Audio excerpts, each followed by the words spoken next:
దారుణం జరిగింది. భార్యాభర్తల మధ్య గొడవ ఇద్దరు చిన్నారుల ప్రాణం మీదకు తెచ్చింది. జిల్లా కేంద్రంలోని షేర్లింగల్లిలో నివాసం ఉండే శ్రీకాంత పనిపాట లేక జులాయిగా తిరుగుతూ ఉండటంతో భార్య రాజ్యలక్ష్మి మందలించింది. ఇద్దరి మధ్య మాట పెరిగి గొడవకు దారితీసింది. దీంతో శ్రీకాంత్ తన ఇద్దరు కూతుర్లతో ఎలుకల మందు తాగించి ఆపై తాను ఎలుకల మందు తాగి ఆత్మహత్య యత్నానికి ప్రయత్నించాడు.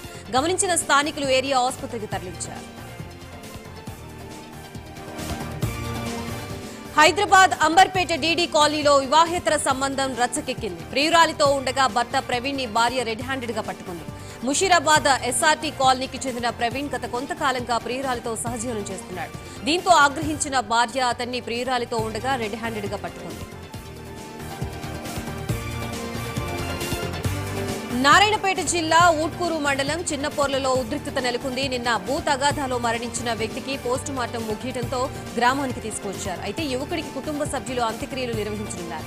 యువకుడి అంత్యక్రియల సందర్భంగా పోలీసులు భారీ భద్రత ఏర్పాటు చేశారు. అయితే పోలీసులు పికెటింగ్ ని మృతుడు కుటుంబ సభ్యులు అడ్డుకున్నారు. నిన్న హత్య ఘటనపై సీఎం రేవంత్ రెడ్డి సీరియస్ అయ్యారు. శాంతి భద్రతల విషయంలో వెనక్కి తగ్గేది లేదని అధికారుల్ని ఆదేశించారు. దాంతో అధికారులు గ్రామంలో పెద్ద ఎత్తున భద్రత ఏర్పాటు చేశారు. హైదరాబాద్ లోటస్ పాండ్ లో అక్రమ నిర్మాణాల్ని జీహెచ్ఎంసీ సిబ్బంది కూల్చివేస్తున్నారు. ఏపీ మాజీ సీఎం జగన్ నివాసంలో అక్రమ నిర్మాణాల్ని తొలగిస్తున్నారు. లోటస్ పాండ్ లో రోడ్డుని ఆక్రమించి వైఎస్ ఫ్యామిలీ నిర్మాణాలు చేపట్టింది. ఫుట్పాత్ ఆక్రమించి సెక్యూరిటీ పోస్టులు నిర్మించారు. స్థానికుల ఫిర్యాదులతో అక్రమ నిర్మాణాల్ని జీహెచ్ఎంసీ కూల్చివేసింది.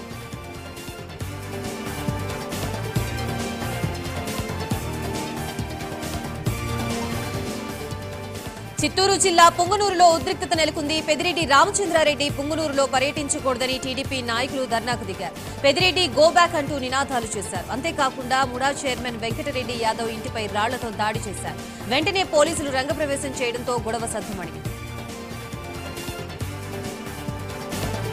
చిత్తూరు జిల్లా కుప్పం రెస్కోలో అక్రమంగా ఉద్యోగ నియామకాలపై అసిస్టెంట్ డీసీఓ ఆనంద్ విచారణ చేపట్టారు.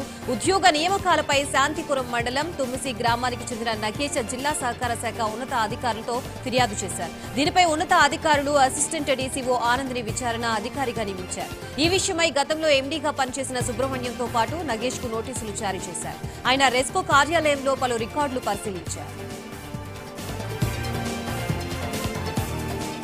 అన్నా క్యాంటీన్ల ఏర్పాటుపై కార్యాచరణ ప్రారంభమైంది. అన్నా క్యాంటీన్ల పునరుద్ధరణపై కూటమి ప్రభుత్వం యాక్షన్ ప్లాన్ సిద్ధం చేసింది. సెప్టెంబర్ 21లోగా 203 అన్నా క్యాంటీన్లని దశలవారీగా పునరుద్ధరించాలని లక్ష్యం పెట్టుకున్నారు.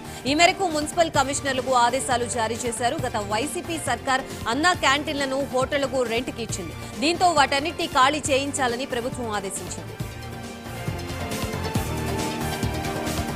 విద్యుత్ కొనుగోళ్ల అవకతవకలపై కమిషన్ కు మాజీ సీఎం కేసీఆర్ వివరణ ఇచ్చారు. 12 పేజీల లేఖను కమిషన్ కు అందజేశారు. అందులో కేసీఆర్ పలు కీలక వ్యాఖ్యలు చేశారు. ఈ ప్రభుత్వం కావాలనే రాజకీయ కక్షతో ఈ చర్యలకు పాల్పడుతోందని ఆరోపించారు. విద్యుత్ సంక్షోభంలో ఉన్న తెలంగాణను 24 గంటల నాణ్యమైన విద్యుత్ అందించే స్థాయికి తీసుకువచ్చామని వివరించారు.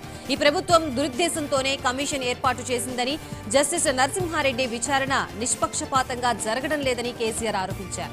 కమిషన్ చర్యకు తనకు బాధ కలిగించాయని, విచారణ పూర్తి కాకుండానే ప్రెస్ మీట్ ఎలా పెడతారని ప్రశ్నించారు. విచారణ నిష్పక్షపాతంగా జరగడం లేదని, కమిషన్ నుంచి జస్టిస్ నరసింహారెడ్డి తప్పుకోవాలని విజ్ఞప్తి చేశారు. తెలంగాణలో పలువురు ఐఏఎస్లను బదిలీ చేశారు. 20 మంది ఐఏఎస్లను బదిలీ చేస్తూ ప్రభుత్వం ఉత్తర్వులు జారీ చేసింది. కామారెడ్డి కలెక్టర్ గా ఆశిష్ సంగ్వాన్, భద్రాద్రి కలెక్టర్ గా జితేష్, పెద్దపల్లి కలెక్టర్ గా ముజామిల్ ఖాన్ బదిలీ అయ్యారు. భూపాల్పల్లి కలెక్టర్ గా రాహుల్ శర్మ, నారాయణపేట కలెక్టర్ గా సిక్తా పట్నాయక్, నాగర్ కర్నూలు కలెక్టర్ గా సంతోష్, సిరిసిల్ల కలెక్టర్ గా సందీప్ కుమార్, కరీంనగర్ కలెక్టర్ గా అనురాగ్ జయంతి బదిలీ అయ్యారు. ఛత్తీస్గఢ్ లో బస్తర్ జిల్లాలో భారీ ఎన్కౌంటర్ జరిగింది. పోలీసులు ఎదురు కాల్పుల్లో సుమారు 8 మంది మావోయిస్టులు మృతి చెందగా పలువురు జవాన్లకు గాయాలయ్యాయి. మణ్యంలో ఇంకా ఎదురు కాల్పులు జరుగుతూ ఉన్నాయి. మృతుల సంఖ్య పెరిగే అవకాశం ఉందని అధికారులు చెబుతున్నారు.